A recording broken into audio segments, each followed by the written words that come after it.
Saya tak galak-galak untuk anda ambil cabang-cabang yang kecil-kecil macam automotif, aeronautik lah, robotik lah. Okay, nasihat saya lah kepada anda yang lepasan SPM yang nak sambung engineering tu, saya galakkan anda untuk ambil 4 cabang utama engineering ni, iaitu civil engineering, mechanical engineering, electrical engineering ataupun chemical engineering. Saya tak galak-galak untuk anda ambil cabang-cabang yang kecil-kecil macam automotif, aeronautik lah, robotik lah. Saya lebih galakkan anda untuk fokus kepada 4 cabang utama ni. Pada pandangan saya lah kan, pandangan saya tidak mewakili semua orang, akan ada yang tak setuju dengan saya. It's okay, ni saya cakap ni based on pengalaman saya, dan saya juga merupakan seorang graduan engineering di mana saya ambil bidang oil and gas, so lepasan oil and gas. So sebagai seorang graduan lepasan oil and gas, saya dapat rasa limitation tu. Kita tak rasa apa yang major-major yang engineering major ni dapat. Contoh macam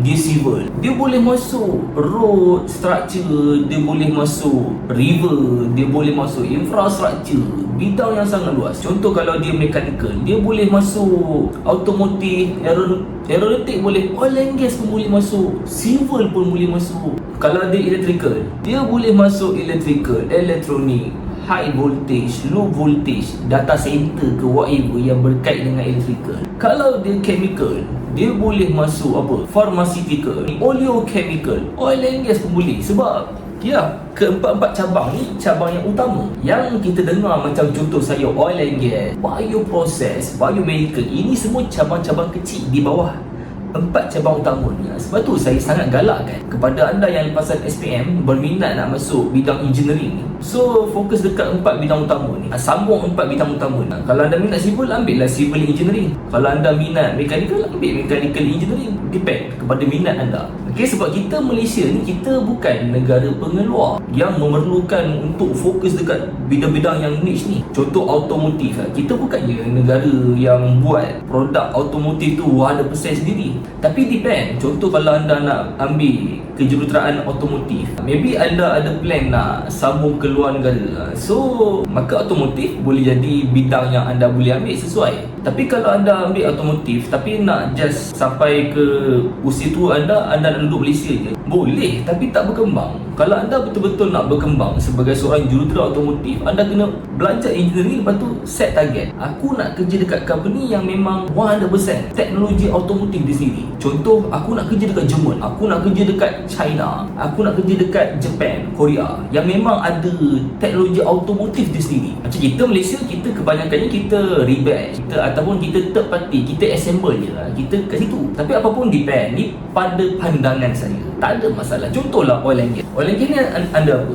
Ada yang kata oil and gas ni under chemical, ada yang kata oil and gas ni under mechanical. Tapi kalau tanya pada saya, oil and gas ni dia lebih kepada chemical lah, sebab dia bermain dengan underground subsurface. Dia bermain dengan, you nak kena faham that chemical properties of the subsurface, crude oil, natural gas, all of that. Dia lebih kepada chemical lah. Ada juga mechanical, tapi pada saya dia lebih kepada chemical. Okay, so oil and gas dia under chemical lah. So oil and gas ni dia kecil, especially dekat Malaysia ni, oil and gas ni sangat-sangat kecil. Kalau you nak sukses, you nak grow, you nak berjaya betul-betul, you nak kaya lah kan, you kena pergi dekat negara yang utama pengeluar minyak dunia. Contoh macam US, Rusia, Arab Saudi, negara-negara besar yang memang dekat negara tu oil and gas ni adalah sektor yang sangat besar. Macam dekat Malaysia, kita ni negara kita kecil, satu hal.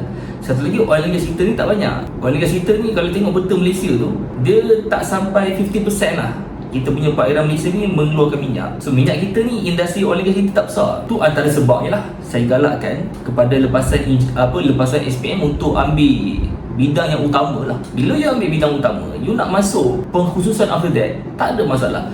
Contoh, you ambil civil engineering, tapi after that you nak masuk environment, boleh, tak ada masalah. Sebab you dah ada that basic civil lah. Environment ni related to the civil, so you dah ada that civil background. You nak masuk pecahan mana, tak ada masalah. The problem is, bila you ambil pecahan sub-sub ni, contoh you belajar environment, so bila you nak masuk structure, infra, dia akan jadi problem lah. Sebab yelah, you akan menghadapi kekangan dari sudut hiring manager kan. The hiring manager dekat company ni, bila tengok you punya resume tu, dia niche. Contoh lah, saya oil and gas kan, dulu saya pernah nak apply dekat company buat oleochemical Winkler tahu kan dia buat pump oil kan. So dia tengok saya degree oil and gas, petroleum lah kan. So dia tengok dia macam kurang percaya lah. Padahal kita okey je, kita boleh adapt je. Cumanya kita nak menghadapi that hiring manager tu, nak convince dia. Kita ni walaupun oil and gas, tapi sebab kita oil and gas ni bidang tak besar, kita nak masuk bidang lain. Tapi sekarang end up saya masuk building information modeling kan. Senang, tak payah pening kepala, tak payah nak bergaduh dengan orang masa interview kan. Tapi tak payah nafikan, ada je yang background oil and gas. Kawan-kawan saya dulu ada je yang masuk construction, ada je yang sukses kan. Rezeki jugalah. Cuma itulah kan, saya galakkan anda untuk ambil 4 bidang yang utama: civil, mechanical, electrical atau chemical. Depend. Yelah, satu hal juga, kita ni bila isi UPU tu, kita pun tak tahu kita ni dapat apa, betul tak? Kita isi civil 1 sampai 5 isi civil, 6 isi chemical. Tak dapat chemical, kita tak tahu. Kadang-kadang tak semua kita isi tu kita dapat tu, tak. Kadang-kadang UPU tu propose benda lain. Macam saya oil and gas ni, saya letak bawah sekali. Saya ingat lagi waktu UPU tu, saya isi first kali Petroleum Engineering, UTM. Waktu tu memang mindset nak ambil oil and gas kan. Yelah, waktu tu kita ni gila duit kan, gila dunia kan. So kita nampak oil and gas ni kaya lah kan. Contoh waktu tu noob BBNU lagi. Maklumlah datang daripada keluarga B40. Bila dapat masuk universiti ni, mulalah aku ambil oil and gas lah kan. Nanti boleh bergaya kan, duduk atas platform. Alamak, gaji besar kan, pakai BMW contoh. Angat-angat BCCCC bawah sekali dapat. Oil and Gas Engineering UiTM bawah sekali. Jauh begini kan. So tak apa, it's okay guys. Kalau you terambil yang sub bidang ni, it's okay. You kena usaha lah. Macam saya usaha cari jalan supaya saya boleh masuk dekat bidang yang saya boleh grow jauh. Contoh macam building information modeling atau digital twin. Alhamdulillah, bidang ni membuatkan saya boleh pergi jauh. Walaupun saya background oil and gas, saya boleh buat jalan, saya boleh buat bangunan, boleh buat infra, saya boleh buat piping. Oil and gas bidang asal saya. Alhamdulillah. Okay, so dia usaha lah. Tapi bila anda ambil yang 4 cabang utama ni, anda memang ada kelebihan yang sangat besar. Sebab anda ambil benda yang general, so bila anda nak jump tu tak ada masalah. Nak jump masuk ke sub-bidang yang anda nak. Okay, so moga anda terus berjaya dalam bidang yang anda masuk.